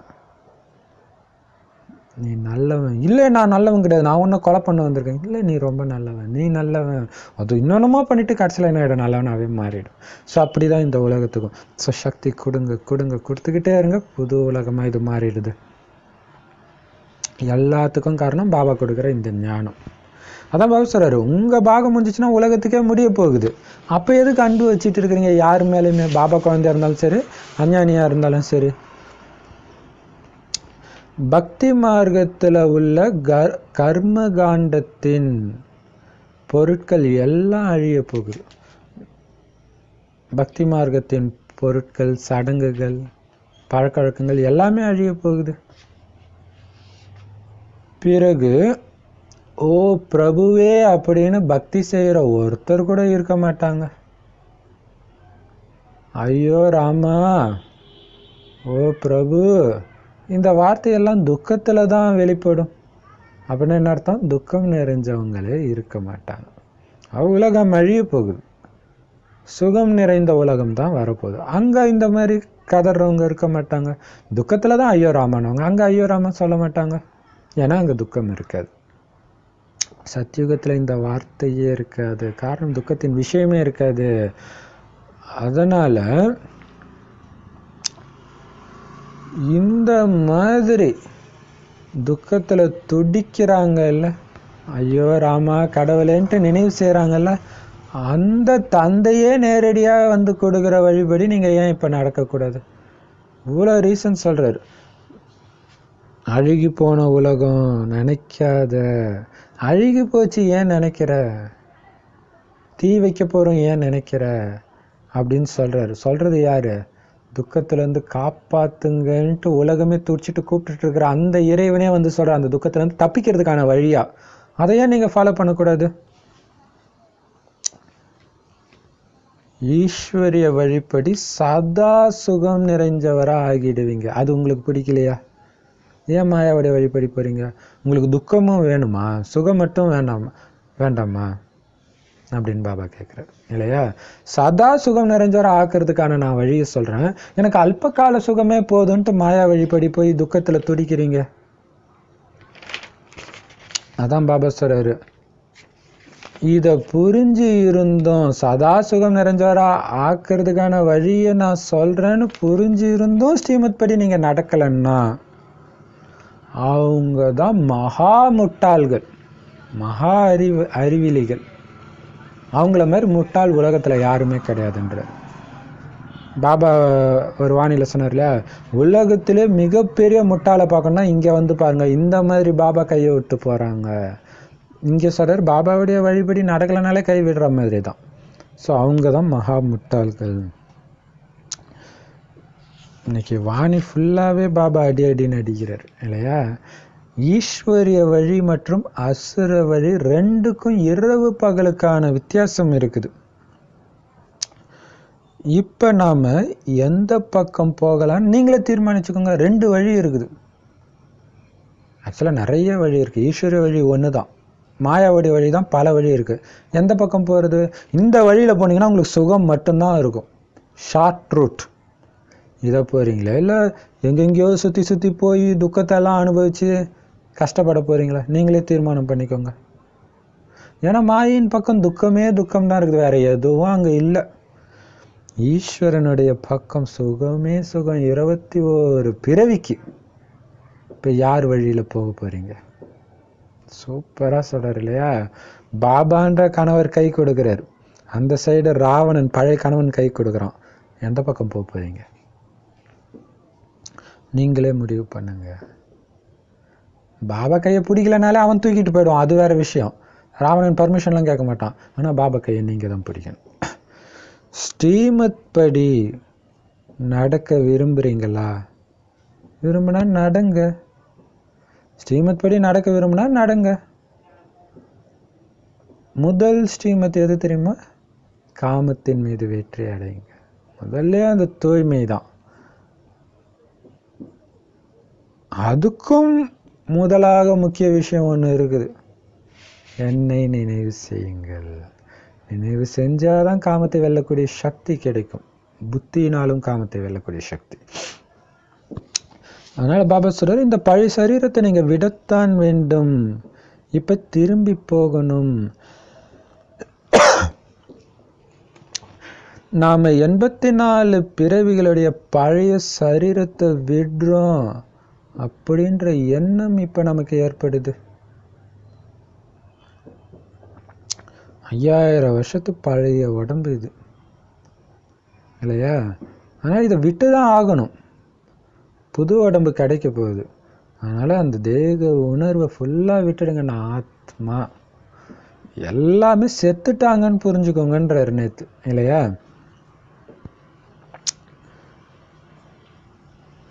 சத்தியுகத்தில் இந்த வயோதிக சரீரத்தை விட்டுட்டு நான் புது உடம்புல குழந்தை பருவத்தில் வரப்போகிறோன்னு புரிஞ்சுக்குவாங்க. இப்போ பாபா சொல்கிறாரு, அது எப்படி புரிஞ்சுக்கிறாங்கன்னா, இப்போ நமக்கு பாபா கற்றுக் கொடுக்கறது தான் அங்கே ஆழமாக பதிஞ்சிடுது, சமஸ்காரமாக அது வெளிப்படுது. என்ன இப்போ புரிய வைக்கிறாரு? பழைய உலகத்துடைய மகா விநாசம் நடக்க போகுது, அதான் மகாபாரத போர் இல்லையா? ஆனால் இந்த விஷயங்கள் எந்த சாஸ்திரங்கள்லையும் கிடையாது. இதன் மூலமாக சொர்க்கம் உருவாக்கப்பட போகுது, அங்கே மரணமற்ற பெருவாழ்வு அடைய போறீங்கன்ட்டு எங்கேயுமே போடல. அதனால சாஸ்திரத்தில் ஆதாரத்தை காட்டு, இதை காட்டு, அதை காட்டுன்னீங்கன்னா அது உங்கள் இஷ்டம். இங்கே பேசுறது கடவுள். நிச்சய புத்தி இருந்துச்சுன்னா, நான் சொல்கிற வழிப்படி நடக்கணும்னு ஆசைப்பட்டீங்கன்னா நடங்க, சொர்க்கம் கிடைக்கும். அது மட்டும் இல்லை, நீங்கள் நடக்கலைன்றதுனால ஒன்றும் இந்த பழைய உலகம் அப்படியே இருந்துட போகிறதும் கிடையாது. அது எப்படியும் அழிய தான் போகுது. அதுவும் எந்த சாஸ்திரத்திலும் இல்லை. அழிவின் டைமில் இறைவன் இந்த ஞானத்தை கொடுக்குறாருன்னு எந்த சாஸ்திரத்துலையும் கிடையாது. ஆனால் இப்போ நமக்கு முன்னாடி எதிரில் உட்காந்துட்டு இருக்கிறார் பாபா. இந்த எல்லா விஷயமும் உங்களுக்கு எப்போவுமே ஞாபகம் இருந்துச்சுன்னா, ஆஹா சௌபாக்கியமே. இது திட்ட பார்த்தா இறுதி நேரத்தில் உங்களுக்கு நினைவில் இருக்க வேண்டிய வாணின்னு கூட சொல்லலாம். இந்த வாணியை தனியாக எடுத்து வைங்க, அவ்வளோ அற்புதமான வாணி இல்லையா? ஆனால் எவ்வளவு ஈஸியான விஷயங்கள். பிறகும் கூட முழுக்க முழுக்க வைராக்கியத்தை ஏற்படுத்துகிற வாணி இது. எவ்வளவு ஈஸியானது. இருந்தாலும் இனிமையான வீட்டையும் இனிமையான ராஜ்யத்தையும் ஏன் மறந்துடுறீங்க? இவ்வளோ ஈஸியான விஷயம், அது மட்டும் இல்லாமல் இனிமையான விஷயமும் கூட, அதையும் மறந்துடுறீங்க. எரிச்சல் கொடுக்கக்கூடிய விஷயத்த, துக்கம் கொடுக்கக்கூடிய விஷயத்தெல்லாம் நினச்சிட்டு இருக்கிறீங்க. இனிமையான வீட்டையும் இனிமையான ராஜ்யத்தையும் ஏன் மறந்துடுறீங்கன்னு தெரியலையே. பாபா கேட்குறாரு, ஏன் இவ்வளோ ஈஸியானதை ஏன் மறந்துடுறீங்க? இனிமையாக தானே இருக்குது, அது நினைக்கிறது கஷ்டமாக இருக்குது. எல்லாத்துலேருந்தும் விடுபட்டு பரந்தாமத்தில் இருக்கிறத நினச்சாலே எவ்வளோ குஷியாக இருக்குது. எல்லாருமே நல்லவங்களாக இருக்கிறாங்க. எது பஞ்ச தத்துவமும் துக்கம் கொடுக்காது. விலங்குகள், செடி கொடிகள் எல்லாமே எனக்கு சுகத்தை மட்டுமே கொடுக்கக்கூடிய சொர்க்கத்தில் நான் தேவதை அலங்காரமாக இருக்கிறேன்றது எவ்வளோ பெரிய சுகம் நிறைந்த இனிமையான விஷயம். ஏன் மறந்துடுறீங்கன்னே தெரியலையே. ஏன் நினைவு செய்ய மாட்டீங்க? ஏன்னா கெட்ட தொடர்பில் அழுக்காயிடுறீங்க. சங்கதோஷம் ரொம்ப ரொம்ப முக்கியமானது, ஜாக்கிரதையாக இருக்கணும். எந்த நேரமும் சங்கர் கையில் அந்த உடுக்கை வச்சிருக்கிறாங்களே, எதுக்கு? ஞானத்தை உடுக்கை பண்ணிக்கிட்டே இருக்கணும். ஆட்டோமேட்டிக்காக கெட்ட தொடர்பு உங்களை விட்டு ஓடி போயிடும். அப்போ ஏன்னா கெட்ட தொடர்பு வந்துச்சுன்னா என்ன ஆகும்? உங்களை அழுக்காக்கிடும்.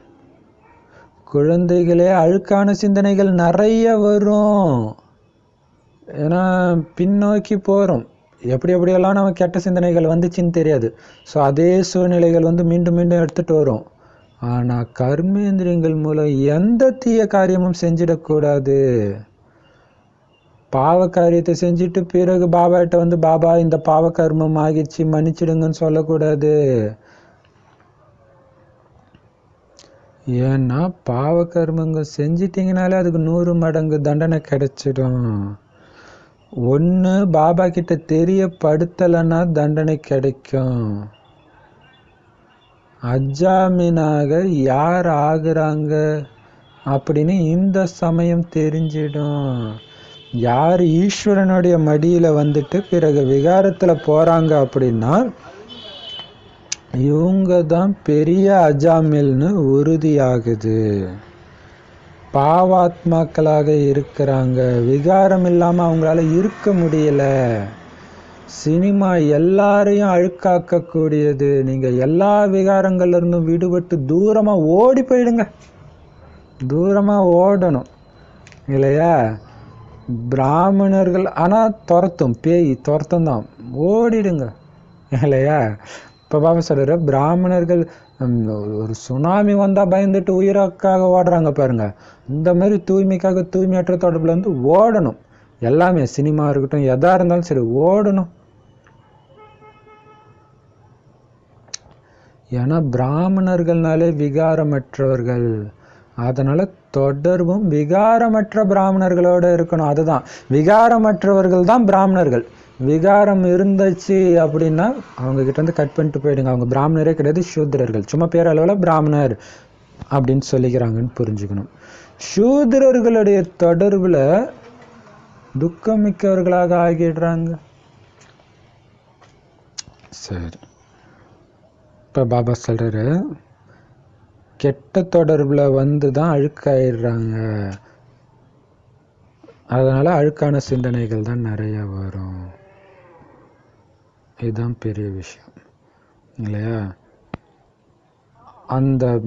அதாவது அஞ்ஞான காலத்துல விகாரம் சம்பந்தப்பட்ட விஷயங்கள் யாரோடலாம் பேசிட்டு இருந்தீங்க, அல்லது எங்கெல்லாம் இருந்தால் உங்களுக்கு அந்த விகார எண்ணம் வந்துச்சோ அந்த தொடர்பு வரும்போதெல்லாம் உங்களுக்கு அந்த சிந்தனை வந்துக்கிட்டே இருக்கும். அதுக்காக தான் அவங்கக்கிட்ட இருந்து ஓடிடுங்க அப்படின்னு சொல்கிறார். அதனால் பாபா சொல்கிறாரு, சிந்தனை வந்துக்கிட்டே இருக்கும். ஏன்னா இந்த விகாரம் நிறைஞ்ச உலகத்தில் தானே இருக்கிறோம். அதை தூண்டுற மாதிரியே ஏதாவது நடந்திருக்கும். நம்ம காது பட தான் கண்ணா பின்னான்னு பேசுவாங்க. பஸ்ஸில் பக்கத்தில் இருக்கிறோம், அப்படி பேசும்போது நம்ம என்ன பண்ண முடியும்? அல்லது பாட்டு அப்படி போட்டாங்கன்னா என்ன பண்ண முடியும்? அப்போ உங்களே அறியாமல் அந்த சிந்தனை தூண்டும்.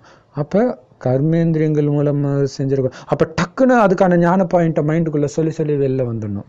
84 பிறவியை குறைக்கிறதுக்கு வருது, என்னுடைய பதவி குறைக்கிறதுக்கு நான் விட மாட்டேன், நான் ஆல்ரெடி நாராயணன். இந்த 5 விகாரங்கள் விஸ்வரூபம் எடுக்கும்போது ஆடாமல் அசையாமல் இருந்ததுனால தான் எனக்கு அந்த பதவி கிடைச்சிது. நான் இப்போவே சம்பூர்ணமானவன், உண்மையான வைஷ்ணவன். வைஷ்ணவன்னாலே இந்த பழைய உலகத்தின் எந்த கவர்ச்சியும் என்னை இழுக்க முடியாது. ஸோ அந்த மாதிரி பாயிண்டெல்லாம் நீங்கள் எழுதி வச்சு அடிக்கடி ப்ராக்டிஸ் பண்ணாதான் அந்த டைமுக்கு டக்குன்னு வரும். ஏன்னா அந்த டைமில் உங்கள் கையில் டைரி இல்லாமல் கூட இருக்கலாம். ஸோ அல்லது நீங்கள் மொபைலில் இதெல்லாம் ரெக்கார்ட் பண்ணி வச்சுருக்கிறீங்க, அல்லது டெக்ஸ்ட்டாக எழுதி வச்சுருக்கிறீங்க அப்படின்னா அந்த டைம் எடுத்து பார்க்கலாம். ஸோ எப்படியாவது அதுலேருந்து நீங்கள் உங்களை பாதுகாத்துக்கணும். பாவம் ஆயிடுச்சு பாபா, நான் என்ன பண்ணுறது பாபா, மன்னிச்சுக்கோங்கன்னு சொல்லக்கூடாது. ஏன்னா பாவம் ஆயிடுச்சுன்னா 100 மடங்கு தண்டனை. அதுலேயும் பாபா கிட்ட சொன்னீங்கன்னா வேணால் பாதி குறையும், சொல்லனா இன்னும் வேறு தண்டனை கிடைக்கும். அப்போ பாபா சொல்கிறார், அஜாமில் சொல்கிறாங்களே தன்னுடைய சொந்த மகளையே விகாரத்துக்காக கல்யாணம் பண்ணிக்கிட்டாங்க அப்படின்ட்டு பக்தியில் பாடப்படுற அந்த உண்மையான அஜாமில் யாருன்ட்டு இங்கே பாபா குழந்தைங்கள தெரிஞ்சிடும். ஏன்னா மிகப்பெரிய அஜாமிலே பாபா குழந்தைங்கள தான் இருக்கிறாங்கன்றார். ஏன்னா தன்னுடைய சொந்த சகோதரியோட விகாரம் வச்சுக்கிறாங்கன்னா அப்போ எவ்வளவு பெரிய அஜாமில் இல்லையா. அப்போ பாபா மடியில் வந்துட்டிங்கன்னா இவங்க இருக்கிறவங்க எல்லாமே உங்களுடைய சொந்த சகோதரி இல்லையா. அப்போ நீங்கள் பாவாத்மாக்களாக இருக்கிறீங்க, விகாரம் இல்லாமல் உங்களால் இருக்க முடியலன்னு அர்த்தம். சினிமா தான் எல்லாத்தையும் அழுக்காக்கிடுது அப்போ சொல்லியிருக்கிறாரு. இப்போ டிவி, செல்ஃபோன் எல்லாமே இல்லையா. அதனால் இந்த எல்லா விகாரத்தில் இருந்தும் விடுபட்டு தூரமாக ஓடிடுங்க. நிறைய பாபா குழந்தைங்க பார்த்தீங்கன்னா இதுக்கு பயந்துட்டு ஆண்ட்ராய்டு மொபைல் வாங்குறது கிடையாது. அதில் எவ்வளோ நன்மை இருந்தாலும் பரவாயில்ல, எனக்கு வேண்டாம் அப்படின்னு இருக்கிறாங்க. ஏன்னா அதில் விகாரம் இருக்குது அப்படின்னு தெரிஞ்சுட்டு. அதனால் பாபா சார், விகாரமற்றவர்கள் தான் பிராமணர்கள். ஸோ அந்த மாதிரி பிராமணர்களோட மட்டும்தான் உங்களுடைய தொடர்பு இருக்கணும். அப்படி இல்லை, உங்களையே அறியாமல் போய் மாட்டிக்கிட்டீங்கன்னா டக்குன்னு எழுந்திரிச்சு வெளில வந்துடணும், இல்லைன்னா நஷ்டம்தான். இப்போ பாபா சொல்கிறாரு, சூத்திரர்களுடைய தொடர்பில் தான் துக்கம் மிக்கவர்களாக ஆகுறீங்க. அதனால சூத்திரர்கள் தொடர்பை விட்டு எரியுங்க. சங்கதோஷம் இல்லையா, எனக்கு ஃபுல்லாக தூய்மை, சங்கதோஷம் பயங்கர ஆழமான கருத்துக்களை பாபா சொல்கிறாரு. மற்றபடி சரீர நிர்வாகத்துக்காக நீங்கள் செய்ய வேண்டிய காரியங்கள் எல்லாம் செய்ய தான் செய்யணும்.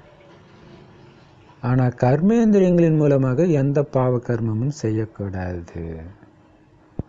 சாது சன்னியாசி மாதிரி சாப்பிடாம அப்படியெல்லாம் போய் நீங்கள் உட்காரல, எல்லாமே தான் நீங்கள் பண்ணுறீங்க. ஆனால் பாவம் செய்யக்கூடாது கர்மேந்திரியங்கள் மூலமாக, அதுதான் மெயின். குழந்தைங்களை சீர்திருத்துறதுக்காக புரிய வைக்கணும். ஏதாவது ஒரு யுக்தியின் மூலம் லேசான தண்டனை கொடுக்கணும். ஏன்னா இது ஸ்ரீமத் இல்லையா, குழந்தைங்களை அடிக்கக்கூடாதுன்னு ஸ்ரீமத்து. இருந்தாலும் குழந்தைங்க தவறு பண்ணும்போது ஏதாவது ஒரு யுக்தியை உருவாக்கி லேசான தண்டனை கொடுங்க.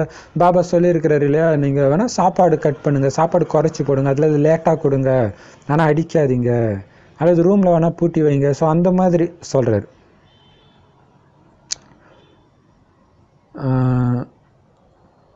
படைப்பை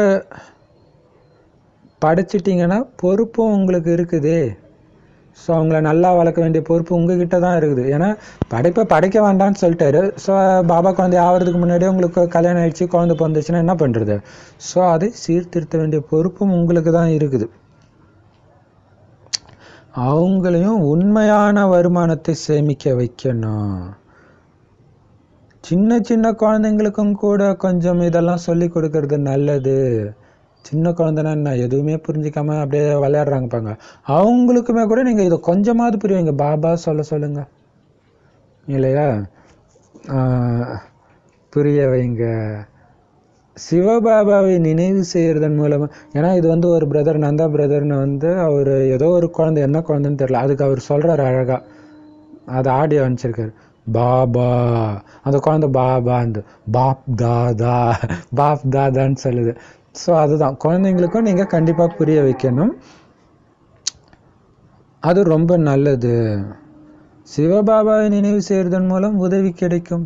அப்போ நீங்கள் அவங்க சொல்லுங்கள், எல்லாத்துக்கும் அப்பா அம்மாவே கூட்டுன்னு இருக்கக்கூடாது, அப்பாவை கூப்பிடு, நம்ம பாபாவை கூப்பிடு, அப்படி நீங்கள் நினைவு செஞ்சீங்கன்னா அவர்கிட்ட உதவி கிடைக்கும்னு சொல்லி புரிய வைங்க.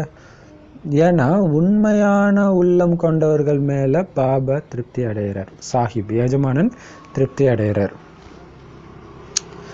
உண்மையான உள்ளம் கொண்ட குழந்தைங்களுக்கு மட்டும்தான் பாபாவுடைய உதவி கிடைக்குது இல்லையா. பாபாவை பெஸ்ட் ஃப்ரெண்ட் ஆக்கிக்கணும். ஏன்னா ஃப்ரெண்டு கிட்ட தான் எல்லாத்தையும் சொல்லுவோம் இல்லையா. ஸோ அந்த மாதிரி பாபா கிட்ட ஒவ்வொரு அடியிலும் வழி கேட்குற குழந்தைங்க மேலே தான் பாபா திருப்தி அடைகிறாரு, அவங்களுக்கு தான் உதவியும் செய்கிறார். இப்போ முழு உலகத்தில் யாருக்குமே உதவி செய்கிறவங்க கிடையாது. எல்லாமே அவங்கவுங்களுக்கு ஏதாவது ஒரு லாபம் இருக்குமான்னு தான் பார்க்குறாங்க. ஸோ சுயநலம் இல்லாமல் நம்ம நன்மைக்காக மட்டுமே உதவி செய்ய வரவர் பாபா தான். உதவினாலே சுகத்தில் எடுத்துகிட்டு போகிறது. இப்போ பாபா கொடுக்குற உதவி என்னது, துக்கத்துலேருந்து உங்களை காப்பாற்றுறது. ஸோ அந்த உதவி அவருக்கு கொடுக்குறார், அதாவது சுகம், சொர்க்கத்துக்கு போகிறதுக்கான பாதை. ஒரு பரமாத்மாவைத்தான் நினைவு செய்கிறாங்க எல்லாருமே. அவர் தான் எல்லோருக்குமே அமைதியும் கொடுக்கிறாரு.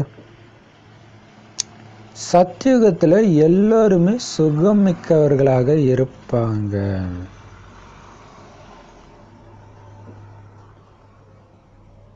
மற்ற அனைத்து ஆத்மாக்களும் அந்த நேரத்தில் எங்கே இருப்பாங்கன்னா சாந்தி தாமத்தில், பரந்தாமத்தில் இருப்பாங்க இல்லையா. அமைதி வேணும்னு பரமாத்மாவை நினைவு செய்கிறாங்க. அப்போ அமைதியை தானே அவர் கொடுப்பாரு. அதுதான் முக்திக்கு அழைச்சிட்டு போகிறார். முக்தி ஜீவன் முக்தி ரெண்டுமே. அமைதி மட்டும் வேணுன்றவங்களுக்கு முக்தி, ஜீவன் முக்திக்கு முயற்சி செய்கிறவங்களுக்கு ஜீவன் முக்தி, சொர்க்கம் கொடுக்குறார். அங்கே எல்லாம் சுகத்தில் இருக்கும்போது அங்கே வராதவங்க அமைதியில் பரந்தாமத்தில் இருப்பாங்க. பாரதம் தான் சொர்க்கமாக இருந்துச்சு. அந்த பாரதத்தில் எல்லோரும் உலகத்தின் எஜமானர்களாக இருந்தாங்க. அங்கே அசாந்தி, அடிதடி இப்படின்னா என்னன்னு கூட தெரியாது, அவ்வளோ அன்பாக இருப்பாங்க. இப்போ கோபமாக பேசுனாங்கன்னா 10 அடி தள்ளி பேச வேண்டியதாக இருக்குது. எந்த நேரம் என்ன நடக்குன்னே தெரிய மாட்டேங்குது இல்லையா, யாராக இருந்தாலுமே சரி. ஆனால் அங்கே அப்படி கிடையாது, அவ்வளோ அன்பாக இருப்பாங்க. பாபா சொல்கிறாரு, பால் பாயசம் மாதிரி இருப்பாங்க, பாலும் சர்க்கரை மாதிரி இருப்பாங்கன்ட்டு. ஸோ அந்த மாதிரி இனிமையான உலகத்துக்கு எஜமானராக இருக்கிறது தான் பெரிய விஷயம். ஸோ அதுக்காக தான் இப்போ முயற்சி பண்ணுறோம். ஏன்னா அங்கே அசாந்தியே இருக்காது, எல்லாமே குஷியாக இருப்பாங்க.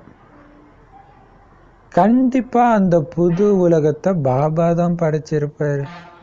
அந்த மாதிரி உலகத்தை தான் இறைவன் படைச்சிருப்பார். இறைவன் தான் அந்த மாதிரி உலகத்தை படைச்சிருக்க முடியும் இல்லையா. பாபா கிட்ட இருந்து தான் உங்களுக்கு அந்த ஆஸ்தி கிடைச்சிருக்கும். ஆனால் எப்படி அந்த ஆஸ்தி கிடைச்சதுன்னு மட்டும் யாரும் புரிஞ்சுக்கல. அது ராமராஜ்யம்னு சொல்லப்பட்டது. ஆனால் இப்போ அந்த ராமராஜ்யம் இல்லை. ஆனால் இருந்துச்சுன்றது உண்மைதானே. ராம் ஜென்ம பூமி அப்படின்லாம் என்னென்னமோ சொல்கிறாங்கல்ல, அப்போ இருந்துச்சு தானே ராமருடைய ராஜ்யம் இங்கே. இப்போ தான் அது இல்லை. இதுக்கு முன்னாடி அவ்வளோ அமைதியாக இருந்துச்சு. நீங்கள் ராமாயணம்லாம் பார்த்தீங்கன்னா ராமர் பேசும்போது அவ்வளோ சூப்பராக இருக்கும், கேட்டுக்கிட்டே இருக்கலாம் போல இருக்கும். அந்த அன்பு மரியாதை கொடுக்கறது சொல்கிறேன் இல்லையா.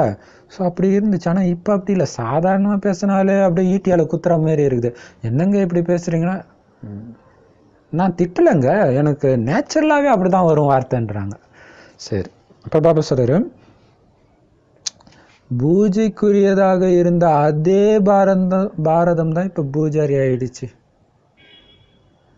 ஆனால் கண்டிப்பாக மறுபடியும் பூஜைக்குரியதாக ஆகியே தீரும். அதுக்காக தான் நீங்கள் இப்போ முயற்சி செஞ்சுட்டு இருக்கிறீங்க. சிவபகவானுடைய மகா வாக்கியம் ஸ்ரீகிருஷ்ணருடைய ஆத்மா இறுதி பிறவியில் கேட்டுக்கொண்டிருக்கிறது. மீண்டும் ஸ்ரீகிருஷ்ணராக அதே ஆத்மா ஆக வேண்டி இருக்குது. அதிகாலை எழுந்து தந்தையை நினைவு செய்ய வேண்டும். அந்த நேரம் மிகவும் நன்றாக இருக்கும். அதிர்வலைகளும் கூட சுத்தமாக இருக்கும். ஆத்மா இரவில் கலைத்து விடும் பொழுது நான் விடுபட்டு விடுகிறேன் என சொல்வது போல உங்களுடைய புத்தியும் கூட இங்கிருந்தாலும் அங்கு ஈடுபடணும். அமிர்த வேளை எழுந்து நினைவு செய்யறதன் மூலம் பகலிலும் கூட நினைவு வரும். இது வருமானமாகும். எந்த அளவுக்கு பாபாவை நினைவு செய்வீங்களோ அந்த அளவுக்கு விகர்மங்களை வென்றவராக ஆகிடுவீங்க. விகர்மாஜித் ஆகிடுவீங்க. தாரணை ஆகிடும். யார் தூய்மையா இருக்கிறாங்களோ, நினைவுல இருக்கிறாங்களோ, அவங்களால மட்டும்தான் சேவை செய்ய முடியும். இது நேத்தே சொன்னார் இல்லையா, பாபாவுடைய வழிப்படி நடந்தாதான் பாபா திருப்தி அடைவார். முதல்ல சேவை செய்யணும், எல்லோருக்கும் வழிகாட்டணும். யோகத்துடைய வழிமுறை காட்டுறதுக்கும் கூட ஞானம் கொடுப்போம் இல்லையா. நினைவில் இருக்கிறதன் மூலமாக தான் பாவ கர்மங்கள் அழியும். கூடவே சக்கரத்தையும் சுத்தணும். ஞானம் யோகத்தில் நிறைந்தவராகணும். பிறகு கருத்துக்களும் நினைவிற்கு வந்தபடி இருக்கும். ஞான கருத்துக்களும் வந்தபடி இருக்கும். சரி, பாபா சொல்றாரு, இதே பாரதம், பாபா உருவாக்கிய அதே பாரதம், பூஜைக்குரிய தேவதைகள் நிறைந்த பாரதம் இன்னைக்கு பூஜாரிகள் நிறைந்த அசுத்தமான பாரதம் ஆயிடுச்சு. மீண்டும் அதை பூஜைக்குரிய தூய்மையான பாரதம் ஆக்கிறதுக்கு தான் நீங்க முயற்சி செய்றீங்க. அந்த பாரதத்தின் அதிபதியாக ஸ்ரீகிருஷ்ணர் ஆக போறார். ஆனா இப்ப அது கடைசி பிறவில மீண்டும் ஸ்ரீகிருஷ்ணர் ஆகிறதுக்காக அந்த ஆத்மா கேட்டுட்டு இருக்குது இந்த ஞானத்தை. அதாவது பிரம்ம பாபா இல்லையா. பாபா சொல்றாரு, அதிகாலையில எழுந்திரிச்சு நினைவு செய்யுங்க. நேற்று சொன்னார்ல 3-4 மணிக்கெல்லாம் எழுந்திரிச்சு ஞான சிந்தனை பண்ணுங்க. ஏன்னா அந்த டைம் அதிர்வலைகள் நல்லா இருக்கும். ஜென்ரலாகவே பகலை விட நைட்டு, அந்த சாயங்காலம் ஒரு இருட்டுனதுக்கு அப்புறம் பார்த்தீங்கன்னா நீங்கள் வெளியே போனாலுமே கூட மைண்ட் அந்தளவு டிஸ்டர்ப் ஆகாது. ஒருவேளை இருட்டாக இருக்கிறதுனாலயா என்னன்னு தெரியல. அப்போ அதிர்வலைகளும் சுத்தமாக இருக்கும். அதனால் என்னாகும், மற்ற வைப்ரேஷன் உங்களுடைய எண்ணத்தை வேறு பக்கம் திருப்பாமல் இருக்கும். அதனால தான் காலைல எழுந்திரிச்சோடனே உங்களுடைய மைண்ட் வேலை செய்யாமல் இருக்கிறது. ஸோ அப்போ தான் ஞானத்தை சிந்தனை பண்ண சொல்ல. அப்போ ஞானத்தை சிந்தனை பண்ணி பாபா நினைவில் மூழ்க என்ன ஆகுது, ஸோ எடுத்த உடனே நல்ல விஷயத்த உள்ளே போட்டிங்கன்னா நாள் ஃபுல்லாக அது இருந்துக்கிட்டே இருக்கும். தானாக ஞானம் நினைவுக்கு வந்தபடி இருக்கும். யோகமும் நாள் ஃபுல்லாக இருந்துக்கிட்டே இருக்கும். எப்படி நைட்டு தூங்கும்போது ஆத்மா கழிச்சு போனோன்னு உடம்புக்கு குட் பை சொல்லிட்டு நான் போயிடுறேன்னு பிரிகிற மாதிரி இதுன்றார் இல்லையா. ஒரு தூக்கமும் ஒரு மரணம் மாதிரி தான். என்ன நடக்குதுன்னே தெரியல, விட்டுட்டு போயிடுது இல்லை. அந்த மாதிரி அப்போ உடம்பு இங்கே தான் இருக்குது, ஆனால் ஆத்மா இங்கே இல்லை. அந்த உடல் உணர்வு இல்லை ஆத்மாவுக்கு. அந்த மாதிரி அதாவது புத்தி இல்லை இல்லையா. ஆத்மா உள்ளுக்குள்ளே இருக்கும், பட் இருந்தாலும் உடலுக்குள்ளே இருக்கிற அந்த உணர்வு இல்லை. அந்த மாதிரி பகலில் கூட நீங்கள் வேலை இங்கே செஞ்சுட்டு இருந்தாலும் புத்தி பரந்தாமத்தில் ஈடுபட்டு இருக்கணும். ஏன்னா எந்த அளவுக்கு நினைவு செய்கிறீங்களோ அந்த அளவுக்கு பாவத்தை அழிச்சிட்டே இருப்பீங்க, அந்த அளவுக்கு வருமானம் உருவாகிட்டே இருக்கும் இல்லையா? ஸோ அமிர்த வேலையிலேருந்து இந்த நினைவை ஸ்டார்ட் பண்ணிவிடுங்க. அப்போ தான் இந்த ஞானமும் நல்ல தாரணை ஆகும், தெய்வீக குணம் இருக்கும், தூய்மையின் பலம் கிடைக்கும். ஸோ யார் தூய்மையாக இருக்கிறாங்களோ, நினைவில் இருக்கிறாங்களோ, அவங்களால மட்டும்தான் சேவையும் செய்ய முடியும். இப்போ தூய்மையாக இருக்கணும்னா என்ன பண்ணுவோம்? ஒரு பாபாவை தவிர வேறு எந்த தொடர்பும் இருக்கக்கூடாது. ஜானகிதாஸ் சொல்கிற மாதிரி நானும் பாபா மூணாவது யாருமே இல்லை. அப்படி இருந்தால் தான் அந்த மாதிரி தூய்மையாக இருக்க முடியும். அவருடைய நினைவு மட்டும் இருக்கும், அவங்களுக்கு தான் சேவையும் பக்காவாக வரும் இல்லையா? ஸோ பாபாவுடைய வழிப்படி பாபா சொல்கிறார், நீ நினைவில் இருக்கணும், தூய்மையாக இருக்கணும், சேவை செய்யணும், அப்போ தான் திருப்தி அடைவார். அதிலும் குறிப்பாக முதல்ல சேவை செய்ய வழி காட்டிட்டார். அதுக்கு தான் நான் வந்திருக்கிறேன். எல்லாம் குருடர்கள், பாவம் வழி தெரியாமல் இருக்கிறாங்க, எல்லோருக்கும் வழி காட்டணும். அதே மாதிரி யோகம் செய்யறதுக்கான வழியும் காட்டணும். அதுக்கும் பாபா ஞானம் கொடுக்குறாரு, எப்படியெல்லாம் யோகம் பண்ணணுன்ட்டு. ஏன்னா நினைவில் இருந்து தான் சேவை செய்யணும். நினைவில் இருக்கிறது அப்போ ரெட்டை வருமானம். சேவை செஞ்சாலே பாவம் அழியும். ஸோ நினைவோடு சேவை செய்யும்போது எப்படி அழியும் இல்லையா? அதனால் நினைவில் இருக்கிறதன் மூலம் பாவ கர்மங்கள் அழியும். கூடவே சக்கரத்தை சுற்றிக்கிட்டே இருக்கணும். இந்த ஞான சக்கரத்தை 84 பிறவி சக்கரத்தை சுற்றிக்கிட்டே இருங்க. அந்த ஞானத்தை அசை போட்டுக்கிட்டே இருங்க. ஞானம் யோகத்தில் நிரம்பி இருக்கணும், நிரம்பி வழியணும். எந்த நேரமும் உங்களுக்கு வாயிலேருந்து ஞானம்தான் வரணும், யோகம்தான் இருக்கணும், பாபா கிட்ட பேசிக்கிட்டே இருக்கணும். அப்போ என்ன ஆகும்? தானாக ஞான கருத்துக்கள் நினைவில் வந்தபடி இருக்கும். அதை மட்டுமே உள்ளே போட்டிருக்கணும் இல்லையா? எப்படி கரும்பை விட்டு ஜூஸ் பிழிகிறாங்களே, அந்த மாதிரி ஞானத்தை உள்ளே போட போட அந்த எசன்ஸ் சாரம் வந்துக்கிட்டே இருக்கும் நினைவில். அந்த மாதிரி இருக்கிறவங்களுக்கு தான் கனவுலையும் பார்த்தீங்கன்னா முழுக்க முழுக்க ஞானத்தை பற்றியே பேசிகிட்டு இருப்பாங்க, மற்றவங்களுக்கு அறிமுகத்தை கொடுப்பாங்க. இதை பற்றியே கனவு எப்போ வரும்னா இதுலேயே மூழ்கி இருக்கிறவங்க. நல்ல சேவை செஞ்சுட்டு வந்து தூங்கும்போதெல்லாம் அது நல்ல அனுபவம் ஆகும். பவர்ஃபுல்லாக சேவை செஞ்சுட்டு தூங்கினா நல்லது அப்படின்னு பாபா செம பவர்ஃபுல்லான வாணி முடிச்சிருக்காரு. இனிமையிலும் இனிமையான காணாமல் போய் கண்டெடுக்கப்பட்ட செல்ல குழந்தைகளுக்கு தாய் தந்தை பாப் தாதாவின் அன்பு நினைவுகளும் காலை வணக்கமும். ஆன்மீக குழந்தைகளுக்கு ஆன்மீக தந்தையின் நமஸ்காரம். தாரணைக்கான முக்கிய சாரம்: இந்த அழுகி போன உலகம் துர்நாற்றம் வீசுகிற சரீரத்தின் மேலே இருக்கிற பற்றை நீக்கி ஒரு தந்தையையும் வீட்டையும் நினைவு செய்யணும். சூத்ரர்களுடைய தொடர்புல இருந்து உங்களை பாதுகாத்துக்கணும் இல்லையா? பாபா சொல்றாரு, இது அழுகி போன உலகம், இந்த சரீரம் துர்நாற்றம் வீசக்கூடியது, அதனால இதன் மீது உள்ள பற்றை நீக்கிடுங்க. அதுவும் நாளுக்கு நாள் பார்த்தீங்கன்னா சரீரத்துடைய நாற்றம் துர்நாற்றம் அதிகமாகிறது நமக்கு தெரியும். அந்த காலத்தில் பார்த்தீங்கன்னா உணவே வாசனையாக இருக்கும், இப்போ உணவும் நாறுது. ஸோ அந்த தமோ பிரதானமாகிறது உடல்லையும் தெரியுது. அதனால் இதன் மீது உள்ள பற்று அன்பு எல்லாத்தையும் நீக்கிட்டு நறுமணம் வீசக்கூடிய பாபாவை மட்டும் நினைவு செய்யுங்க, அந்த வீட்டை நினைவு செய்யுங்க, ஆஸ்தியை நினைவு செய்யுங்க. ஸோ துர்நாற்றம் வீசக்கூடிய குணத்தை கொண்ட சூத்ரர்கள் தொடர்புல இருந்து ஓடி போயிடுங்க, எட்ட போயிடுங்க.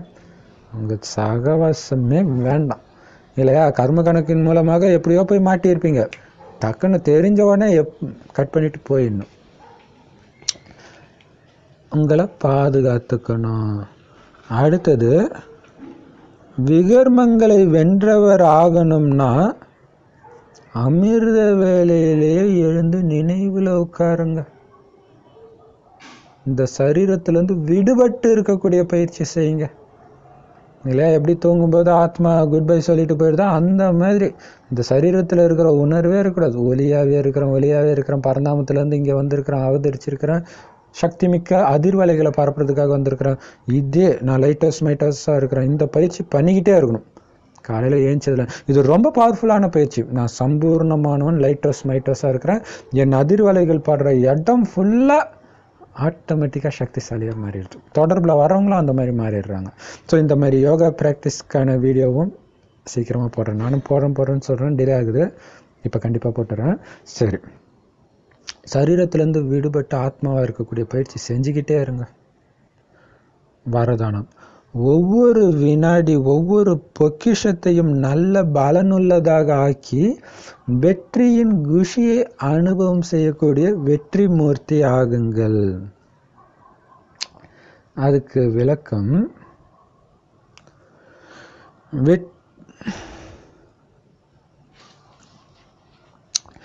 வெற்றி மூர்த்தி ஆகிறதுக்கான விசேஷ சாதனம் என்னன்னா, ஒவ்வொரு வினாடியையும் ஒவ்வொரு சுவாசத்தையும் ஒவ்வொரு பொக்கிஷத்தையும் பயனுள்ளதாக்கிடணும். எண்ணம், சொல், செயல், சம்பந்தம் தொடர்பில் அனைத்து விதமான வெற்றியின் அனுபவத்தை பெற விரும்புறீங்கன்னா நல்ல பலனுள்ளதாக ஆக்கிக்கிட்டே போங்க. வீணாக போகக்கூடாது. தனக்காக நற்பலனுள்ளதாக ஆக்கினாலும் சரி, மற்ற ஆத்மாக்களுக்காக ஆக்கினாலும் சரி, அப்ப தானாவே வெற்றியின் குஷியை அனுபவம் செஞ்சபடி இருப்பீங்க. ஏன்னா பயனுள்ளதாக ஆக்குவது என்றாலே தற்சமயத்தில் வெற்றியை பிராப்தி செய்வது மற்றும் எதிர்காலத்துக்காக சேமிப்பது ஆகும். ஸ்லோகன்: எண்ணத்திலும் கூட எந்த கவர்ச்சியாலும் ஈர்க்கப்படாம இருந்தீங்கன்னா அதைத்தான் சம்பூர்ண தன்மைக்கு கிட்ட வந்துட்டீங்கன்னு சொல்ல முடியும். சூப்பர் வரதானம், சூப்பர் ஸ்லோகன் இல்லையா? வரதானம் பார்ப்போம். பாபா சொல்றாரு, வெற்றி மூர்த்தி ஆகணுமா, தொட்டதெல்லாம் வெற்றி அடையணுமா, வெற்றி விநாயகர் ஆகணுமா, அதுக்கு விசேஷமான இந்த ஆயுதத்தை பயன்படுத்துங்க. என்ன ஆயுதம் தெரியுமா? ஒரு வினாடி கூட வீணானதா ஆயிடக்கூடாது. உங்க வாயிலிருந்து ஒரு வார்த்தை, உங்க மூக்கிலிருந்து வர ஒரு சுவாசம், பாபா கிட்ட இருந்து கிடைச்சிருக்கிற பொக்கிஷம், எதையுமே வீணாக்கிடாதீங்க. எல்லாத்தையுமே பயனுள்ளதா மாத்திக்கிட்டே இருங்க. இந்த எண்ணம் வந்துச்சா, அந்த எண்ணத்தை உடனே செயல்படுத்துங்க. அப்பதான் அது பயனுள்ளதா ஆகும். இதை பண்ணுவேன்னு நினைச்சுக்கிட்டே இருந்தா பண்ணவே மாட்டீங்க. அது ஒண்ணு. இன்னொன்னு, சேவை சம்பந்தப்பட்ட எண்ணங்கள், ஞானம் சம்பந்தப்பட்ட எண்ணங்கள், பாபாவுடைய நினைவு சக்தி, இந்த மாதிரி எண்ணங்கள் மட்டும் இருந்தாதான் அது பலனுள்ள எண்ணங்கள். தேவையில்லாத விஷயம், அவங்க என்ன பண்றாங்க, இவங்க என்ன பண்றாங்க, இவங்க எப்படி பண்றாங்க, இவங்க துக்கம் கொடுக்குறாங்க, ஏன் கொடுக்குறாங்க, எது கொடுக்குறாங்க, இந்த ஆராய்ச்சி எல்லாமே வீணா போயிடுது. அப்ப வெற்றி தள்ளி போடப்படும். உடனடி வெற்றியா டக்கு டக்குன்னு எல்லாத்தையும் அப்படியே பாபா நினைவுல இருந்து அப்படியே பாபா சொல்ற மாதிரி வெறும் சுபபாவனை, வெறும் சுத்தமான எண்ணங்கள் மட்டும் வரணும். இனிமையான வார்த்தை மட்டும் வரணும். உங்க நடத்தையில அந்த நாராயணன் தெரியணும். என் பக்கத்துல வரவங்களுக்கு நாராயணன் கிட்ட பேசிட்டு போனாருன்ற உணர்வை நான் ஏற்படுத்தணுன்ற லட்சியத்தை வைங்க. அப்படி இருந்தீங்கன்னா தொட்டதெல்லாம் வெற்றி அடையும். ஸோ இப்போ இதுக்கு பேர் தான் பயனுள்ளதா ஆக்குறது. ஒரு வினாடி கூட நீங்க வேஸ்ட் பண்ணல. அதான் பாபா சொல்றார். ஸோ உங்களுக்கு வர எண்ணம் வெற்றி அடையணுமா, வார்த்தை வெற்றி அடையணுமா, செயல் தொடர்பில் வரவங்க எல்லாத்துலேயும் வெற்றி இருக்கணுமா, எல்லாத்தையும் பலனுள்ளதா ஆக்குங்க இல்லையா? இப்போ சொன்ன மாதிரி அனைத்தும் உயர்ந்த எண்ணமாக இருக்கணும். பாபா சொன்ன மாதிரி எண்ணமாக இருக்கணும். ஒரு வீண் எண்ணம் கூட கலக்காமல் இருக்கணும்.